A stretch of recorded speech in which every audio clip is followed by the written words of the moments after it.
Այսօր Մասիս համայնքում հանդիպում են կազմակերպել Սիս գյուղում, որտեղ շատ արցախցիներ են ապրում եւ իրենց հուզող հարցերի շուրջ հանդիպում են կազմակերպել։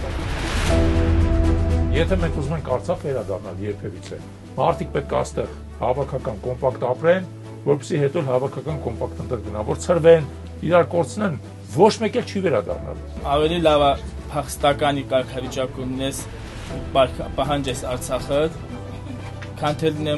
ընդունեմ Հայաստանի քաղաքացիություն։ Դու կարաս Հայաստանի Հանրապետության քաղաքացիություն ընդունես ու շարունակես պահանջել Արցախի վերադարձը։ Դա մեկը մյուսի հետ կապ չունի։ Եթե դու ուզում ես վերադառնալ Արցախ, ուրեմն մենք այդ իրավունքը պետք է իրացնենք։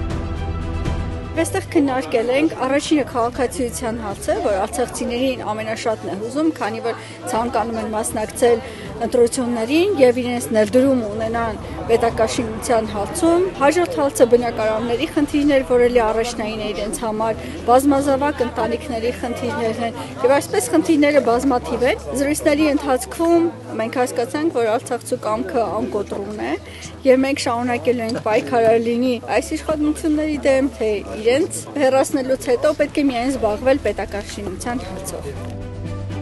Գործող իշխանության ղեկավարը Նիկոլ Փաշինյանը Եվրոպական պարլամենտում Ստրասբուրգում ելույթ ունենալուց ասել է, որ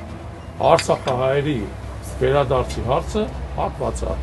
Արցախահայերը պետք է մնան Հայաստանի Հանրապետությունում։ Հիմա եթե դուք չեք ուզում, որ այդ հարցը փակվի, չեք ուզում, որպեսզի երբևիցե վերադարձի իրավունքը հնարավոր իրագործել, պետք է գնալ ամեն ինչ անել, որպեսզի այդ մարդը չվերընտրվի, որպեսզի ընտրվեն այն մարդիկ, որոնք հակառակն են ասում, ոնց որ մենք ենք հակառակ ասում, որ Արցախի վերադարձի իրավունքը պետք է լինի բանակցային սեղանին, առանց դրա ոչ մի խաղաղության պայմանագիր։ Ես ինքս պիտի վերադառնամ իմ հայրենիք, այնտեղ արարեմ, այնտեղ ստեղծեմ այն, ինչ կիսատ եմ թողել։